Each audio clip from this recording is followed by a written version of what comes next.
ఇక మరో mid breaking చూస్తే చంద్రబాబుపై జగన్ ప్రభుత్వం పెట్టిన ఫైబర్ గ్రిడ్ కేసు కథ కంచెకి చేరింది. 5 ఏళ్ల విచారణ తర్వాత ఈ కేసులో ఎలాంటి అక్రమాలు జరగలేదని, ప్రభుత్వానికి నష్టం వాటిల్లలేదని సాక్షాత్తు సిఐడినే చెప్పింది. దీంతో కోర్టులో క్లోజర్ రిపోర్ట్ సిఐడి సబ్మిట్ చేసింది. 2019 నుంచి చంద్రబాబును ఇబ్బంది పెట్టాలనే లక్ష్యంతో ఈ కేసు పెట్టారా అనే అనుమానాలు వ్యక్తమవుతున్నాయి. సిఐడి విచారణలో 321 కోట్ల స్కామ్ ఆరోపణలు అవాస్తవమని చెప్పింది. 5 ఏళ్ల తర్వాతైనా ఫైబర్ కేసులో నిజం నిలబడిందని టీడీపీ శ్రేణులు హర్షం వ్యక్తం చేస్తున్నారు. పూర్తి నడిచేందుకు మా కరెస్పాండెంట్ రాజ్ కుమార్ జానుతున్నారు. రాజ్ కుమార్, ఇంకా సిఐడి ఏం చెప్పింది?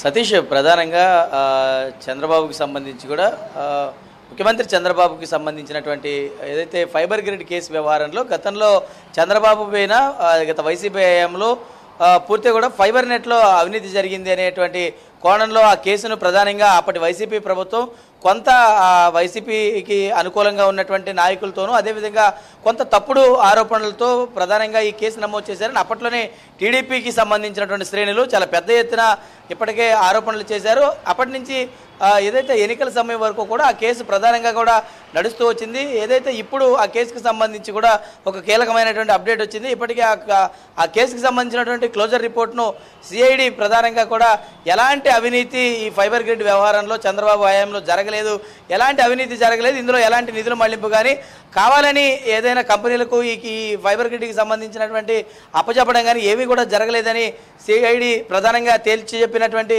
పరిస్థితి ఉంది. ప్రధానంగా ఈ కేసు వ్యవహారంలో కీలకంగా వ్యవహరించినటువంటి సిఐడినే ఈ కేసు వ్యవహారంలో ఎలాంటి దుర్వినియోగం కానీ ఏది కూడా జరగలేదనేటువంటి ఆరోపణలు తేల్చి చెప్పినటువంటి నేపథ్యం టీడీపీ శ్రేణులు దీన్ని చాలా పెద్ద ఎత్తున సంబరాలు నిర్వహించేటువంటి పరిస్థితి ఉంది. ఎందుకంటే అటు ముఖ్యమంత్రిగా ఉన్నటువంటి చంద్రబాబు సమయంలో కేవలం చాలా పెద్ద ఎత్తున ఇటు తెరాసాఫ్ట్ కంపెనీకి పెద్ద ఎత్తున ఇటు లాభం చేకూర్చే విధంగా టెండర్లు చేకూర్చారనేటువంటి ఆరోపణలు అటు చంద్రబాబు పైన చేసినటువంటి పరిస్థితి ఉంది. దీనిపైన దాదాపుగా 300 కోట్ల అవినీతి జరిగిందని అప్పట్లోనే పెద్ద ఎత్తున అటు వైఎస్ఆర్ కాంగ్రెస్ పార్టీ అటు ఫైబర్ నెట్ చైర్మన్గా అప్పట్లో వ్యవహరించినటువంటి గౌతమ్ రెడ్డి, ఎందుకంటే దాంట్లో చాలా పెద్ద ఎత్తున పెద్ద తిమ్మింగ్లాలు ఉన్నాయని అప్పట్లోనే ఆయన ఒక సంచలనమైనటువంటి ఒక ప్రెస్ మీట్ కూడా పెట్టి చాలా పెద్ద ఎత్తున అవినీతి జరిగిందని ఒక ఆరోపణలు చేశారు.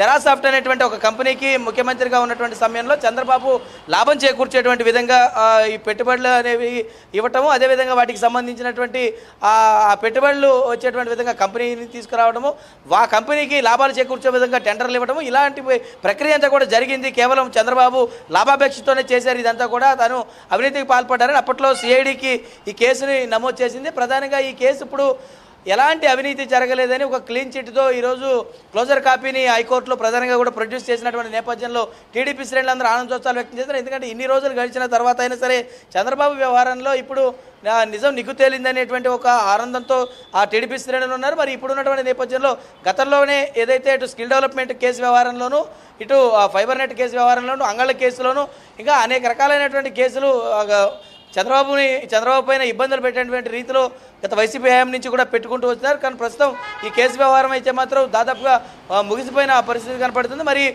ఏదైతే ఇటు తెలుగుదేశం పార్టీ శ్రేణులు మాత్రం దీన్ని ఆనందోత్సవాలు వ్యక్తం చేస్తున్నారు. మరి పూర్తి స్థాయిలో చంద్రబాబు పైన ఇంకా ఉన్నటువంటి ఆరోపణలు ఏవైతే ఉన్నాయో వాటిపైన కూడా ఎలాంటి అవినీతి జరగలేదనే ఒక భరోసాతో వారందరూ కూడా ఉన్నారు. ఖచ్చితంగా రాష్ట్రాన్ని ఒక విజనరీగా ఉండేటువంటి చంద్రబాబు అలాంటి పరిస్థితులు చేసే అవకాశం లేదు. కేవలం ఇదంతా వైసీపీ చేస్తున్నటువంటి కుట్రగానే భావించాలని వారందరూ కూడా చెప్తున్న పరిస్థితి అయితే కనపడుతుంది. సతీష్, ఖచ్చితంగా రాజ్ కుమార్, అంటే ఎలా చూడాలి ఇప్పుడు ఈ స్కాముల వ్యవహారంతో ఇలాగా లేనిపోని ఇబ్బందులు పెట్టి ఇలాగ ఆరోపణలు చేయటం, వాళ్ళ మీద కేసులు పెట్టడం, ఇలా వాళ్ళని కక్ష సాధింపు కింద చేయటం, మరి దీనికి సంబంధించి కోర్టు ఏమన్నా అసలు వ్యాఖ్యానించిందా?